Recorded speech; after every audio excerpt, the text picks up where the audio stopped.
안녕하세요, 나를보람입니다. FX30, DV-E1, α6700 세 가지 카메라의 비교 테스트를 진행해 보려 합니다. 먼저 외관을 살펴보면 DV-E1은 풀프레임 센서를 탑재했고 FX30과 α6700은 크롭 센서를 탑재했습니다. 일반적으로 풀프레임에서 오는 이점으로는 이미지 퀄리티, 저조도 노이즈, 심도 표현, 렌즈의 다양성 등이 있고 보통 크롭에서 오는 이점으로는 가벼운 무게와 저렴한 가격대가 있습니다. 무게의 경우 FX30이 649g, α6700이 492g, DV-E1이 484g으로 DV-E1이 가장 가볍습니다. FX30과 α6700은 마그네슘합금 바디로 제작되어 발열 제어에 이점이 있을 것으로 예상되고 DV-E1은 플라스틱 소재로 가볍지만 발열에 취약합니다. 옆면을 보시면 FX30은 CF 익스프레스 A 또는 SD카드를 장착할 수 있는 슬롯이 2개가 있는 반면에 DV-E1과 α6700은 SD카드 슬롯이 하나만 있어서 메모리에 오류가 생길 경우 데이터가 손실될 확률이 큽니다. 프리뷰 모니터를 사용할 때 FX30은 HDMI 단자가 타입 A를 지원하는 반면 DV-E1과 α6700은 타입 B를 지원해서 비교적 약한 케이블 단자가 부러지거나 빠질 수 있습니다. LCD의 경우 FX30이 236만 화소, DV-E1과 α6700은 104만 화소를 탑재했습니다. 동영상을 촬영할 때 줌인, 줌아웃이 가능한 줌 레버는 FX30과 DV-E1에는 있지만 α6700은 없습니다.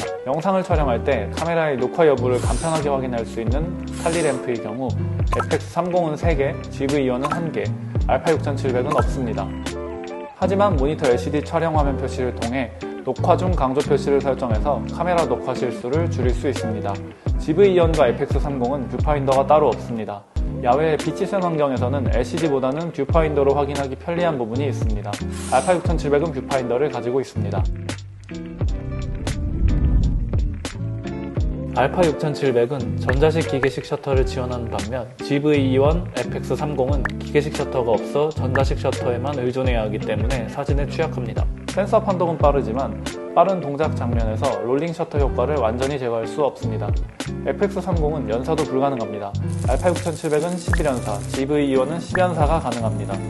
PV 질감을 부드럽게 보정해주는 소프트 스킨은 FX30에는 없지만 DV-E1과 α6700에는 들어가 있습니다. α7, R5에 들어있는 피사체의 눈뿐 아니라 골격, 형태를 추적하는 AI 프로세싱 기능은 DV-E1과 α6700에는 들어있지만 FX30은 지원하지 않습니다. DV-E1과 α6700은 오토프레이밍 기능이 있는데 피사체를 따라서 센서를 자동으로 자르고 프레임을 중앙에 유지하여 카메라 앞에서 말하는 사람을 추적하는 카메라 오퍼레이터의 움직임을 시뮬레이션합니다. 이 기능은 이동 중에 혼자 작업하는 브이로거에게 유용합니다.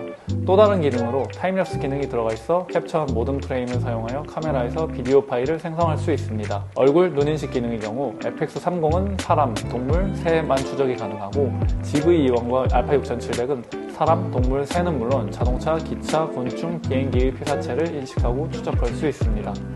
손떨림 보정 기능은 FX30과 DV-E1이 5스톱, α6700은 5.5스톱으로 이미지의 안정화 기능을 지원하지만 FX30과 α6700은 액티브 모드까지 지원하는 데 비해 DV-E1의 경우 동적 액티브 모드를 지원해서 1.5배 더 크롭되지만 떨림을 보다 강력하게 보정해줍니다. FX30은 영상용 바디로 나온 제품인 만큼 장시간 녹화 시 발열 문제 없이 촬영 가능합니다. 실내나 실외에서 발열 테스트를 진행했을 때 배터리 소모로 촬영이 종료되어 배터리 하나당 평균 1시간 27분 정도 녹화 가능해 보입니다. DV-E1과 α6700은 카메라의 사용 용도는 다르지만 DV-E1이 배터리 시간이 더 오래 갔습니다.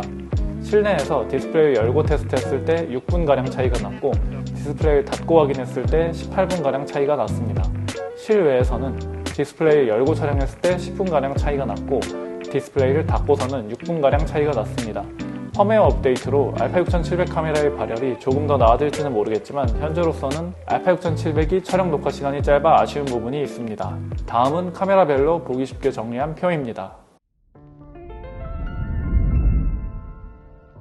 FX30의 장점으로는 원테이크로 발열 걱정 없이 장시간 촬영할 수 있다는 점이 있지만 동영상에 특화된 바디로 사진의 비중이 높으신 분이라면 용도에 맞지 않을 수 있습니다. FX3와 동일한 외관과 사이즈를 가졌지만 듀얼 베이스 ISO가 800, 2500인 점과 최신 바디에 들어가는 소프트 스킨, AI 프로세싱이 들어가지 않은 부분에서 애매한 위치에 있지 않나 싶습니다. 하지만 영상을 촬영하시는 분들이 서브로 사용하기엔 비교적 저렴하고 좋은 카메라임에는 틀림없습니다. GV-E1의 장점으로는 소니의 새로운 기능들이 모두 탑재되어 있고 FX3나 α7S3와 같은 센서가 들어간다는 점이 있습니다. 하지만 브이로그용으로 출시된 작고 가벼운 카메라라서 발열에 취약하고 장시간 촬영에는 적합하지 않습니다. 풀프레임 카메라이기 때문에 선택할 수 있는 렌즈군이 많고 작은 사이즈와 무게로 좋은 화질까지 얻을 수 있습니다. 동적 액티브 모드로 여태 소니에서 느끼지 못한 손떨림 보정 효과를 체감할 수 있습니다. 발열을 제외하고는 중고 가격도 많이 내려와서 사진을 고해상도로 출력하시는 분이 아닌 이상 짧은 클립 위주의 컴팩트한 영상용 카메라로는 좋은 선택일 것 같습니다. 알파 6700의 장점으로는 4K 60p까지 6K 오버샘플링이 가능하고 크롭 바디에서 4K 120p 촬영이 가능합니다. 소니의 새로운 기능들이 모두 탑재되어 있고 사진과 영상 둘 다 가능한 α7 M4의 크롭 버전이지 않나 싶습니다.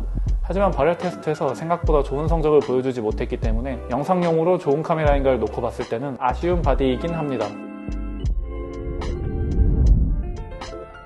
30분 이상 영상 촬영을 자주 하는데 사진은 촬영하지 않는 분이라면 FX30을, 짧은 영상을 자주 촬영하는데 최신 기능을 쓰고 싶다면 GV-E1을, 사진과 영상의 비중이 반반인 분이나 처음 카메라를 접하지만 새로운 기능들을 저렴한 가격에 사용해보고 싶으신 분, 소니 놓치지 않는 AI의 AF 기능으로 반려동물 영상을 촬영하시는 분에게는 알파 6700을 추천드립니다.